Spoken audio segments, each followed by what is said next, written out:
నేటి నుంచి 2 రోజుల పాటు మంత్రి నారా లోకేష్ కర్నూలు జిల్లాలో పర్యటించబోతున్నారు. ఇవాళ ఆదోని వెళ్లబోతున్న మంత్రి సాయంత్రం 4 గంటలకు పార్టీ నేతలు కార్యకర్తలతో సమావేశం కానున్నారు. ఆదోని బైపాస్ సమీపంలో ఏర్పాటు చేసిన సభా ప్రాంగణంలో పార్టీకి సంబంధించిన అంశాలపై నేతలతో చర్చించబోతున్నారు. పలు కీలక విషయాలపై దిశానిర్దేశం చేయబోతున్నారు లోకేష్. ఇక నారా లోకేష్ 2 రోజుల పర్యటనలో భాగంగా రేపు పత్తికొండ మండలం హోస్టర్కు వెళ్లబోతున్నారు. అక్కడ సోలార్ పవర్ ప్లాంట్ కు భూమి పూజ చేస్తారు. మంత్రి లోకేష్ పర్యటన సందర్భంగా అధికారులు పూర్తి ఏర్పాట్లు చేశారు. మరోవైపు ఈ పర్యటనలో పార్టీ నేతలతో సమావేశం వర్గంలోని పార్టీ ప్రజాప్రతినిధులు, క్లస్టర్, యూనిట్, బూత్ కన్వీనర్లు, అనుబంధ సంఘాల నాయకులు, కార్యకర్తలు తరలిరాబోతున్నారు. నారా లోకేష్ పర్యటన నేపథ్యంలో స్థానిక టీడీపీ నాయకులు, కార్యకర్తల్లో ఉత్సాహం నెలకొంది. లోకేష్ కు ఘన స్వాగతం పలికేందుకు తెలుగు తమ్ముళ్లు భారీ ఏర్పాట్లు చేశారు. రోడ్ షో ముగిసిన అనంతరం పార్టీ కార్యకర్తలు, ముఖ్య నాయకులతో లోకేష్ సమావేశం కాబోతున్నారు. ఆదోని ప్రాంత అభివృద్ధికి సంబంధించి నారా లోకేష్ ఏమైనా కీలక ప్రకటనలు చేస్తారా?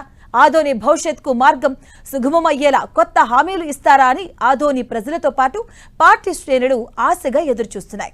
ఆదోని నియోజకవర్గంలో ఉన్న అంతర్గత విభేదాలపై దృష్టి సారించనున్నారు. లోకేష్ పర్యటనకు సంబంధించిన పూర్తి డీటెయిల్స్ మా కరెస్పాండెంట్ ప్రసాద్ అందిస్తారు. ప్రసాద్. మాధవి, రాష్ట్ర మంత్రి TDP working president Nara Lokesh 2 రోజుల పాటు కర్నూలు జిల్లాలో పర్యటన చేపట్టనున్నారు. మొదటి రోజు ఈరోజు ఆదోనిలో పర్యటించనున్నాడు. రేపు పత్తికొండ మండలం ఓసూరు గ్రామంలో పర్యటించనున్నారు. ఈరోజు ఏదైతే ఆర్ట్స్ అండ్ సైన్స్ కాలేజీకి చేరుకున్న అనంతరం అక్కడి నుండి రోడ్ షో నిర్వహిస్తారు. రోడ్ షోలో పాల్గొన్న అనంతరం సాయంత్రం జరిగేటువంటి టీడీపీ ముఖ్య కార్యకర్తల సమావేశం ఏర్పాటు చేయనున్నారు. ఈ సమావేశంలో కార్యకర్తలకి జెడ్పీటీసీ, ఎంపీటీసీ, మున్సిపాలిటీ, సర్పంచ్ ఎన్నికలు రాబోతుండడంతో దిశానిర్దేశం చేయబోతున్నట్లు సమాచారం అందుతుంది.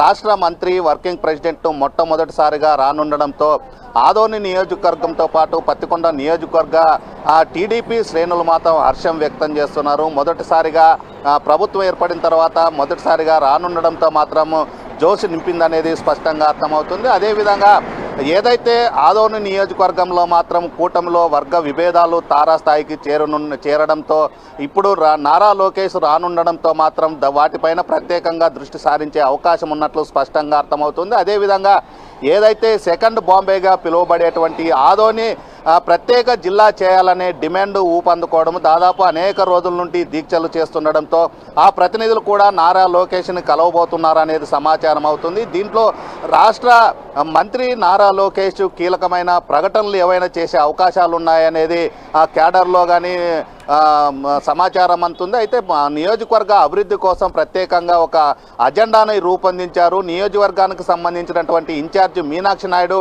ఒక వినతి పత్రం ఇచ్చే అవకాశాలు ఉన్నట్లు సమాచారం అందుతుంది. అదేవిధంగా టీడీపీ జిల్లా అధ్యక్షురాలు గుడిసె కృష్ణమ్మ కానీ నియోజకవర్గ అభివృద్ధికి సంబంధించి ఎలాంటి ముందుకెళ్లాలనే దానిపైన కానీ దృష్టి సారించినట్లు సమాచారం అందుతుంది. రాష్ట్ర మంత్రి నారా లోకేష్ ఈరోజు రానుండడం, మధ్యాహ్నం చేరుకోవడంతో మధ్యాహ్నం చేరుకున్న అనంతరం ఆ టీడీపీ కీలకమైనటువంటి అన్ని సంఘాలకు సంబంధించినటువంటి అనుబంధ సంఘాల నేతలతో సమావేశం కావడం జరుగుతూ ఉంది. అదేవిధంగా ఒకరితో 1-to-1 మాట్లాడే అవకాశం ఉందనేది క్యాడర్లో చెబుతూ ఉన్నారు. ప్రధానంగా అక్కడ గ్రూపు విభేదాలు టీడీపీలో కానీ వర్గాలుగా ఉండడము, అదేవిధంగా కూటమిలో జనసేన, బీజేపీ, టీడీపీలో అనేక వర్గ విభేదాలు ఉండడంతో వాటిపైన కానీ ప్రత్యేకంగా దృష్టి సారించారు. కూటమి ప్రభుత్వం ఏర్పడిన తర్వాత మొదటిసారిగా ఆదోనికి రానుండడంతో ఆ కూటమి నేతల్లో కానీ ఏదైతే నారా లోకేష్కి సమాచారం ఇచ్చి కూటమిలో ఉన్నటువంటి విభేదాలని పక్కన పెట్టి ఏదైతే స్థానిక సంస్థల ఎన్నికల్లో మాత్రం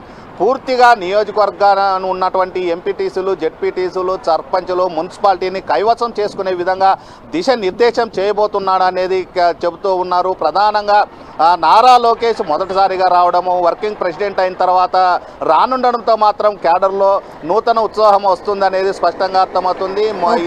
రాత్రి కూడా ఆదోన్లోనే బస చేస్తారనేది ఇప్పటికే అధికారులు చెప్పడం జరిగింది. అదేవిధంగా రేపు జరిగేటువంటి పత్తికొండ మండలం హోసూరు గ్రామంలో ఆ సోలార్ ప్రాజెక్టుకు భూమి పూజ చేస్తారు. అనంతరం టీడీపీ నేతలు ముఖ్య కార్యకర్తలతో కానీ పత్తికొండ నియోజకవర్గానికి సంబంధించినటువంటి నేతలతో కానీ సమావేశమవుతారు. స్థానిక సంస్థలపైన దిశానిర్దేశం చేయబోతున్నట్లు తెలుస్తుంది. లోకేష్ రానుండడంతో టీడీపీ శ్రేణుల్లో మాత్రం నూతన ఉత్సాహం నిండిందనేది స్పష్టంగా అర్థమవుతుంది. మాధవి. Right, thank you.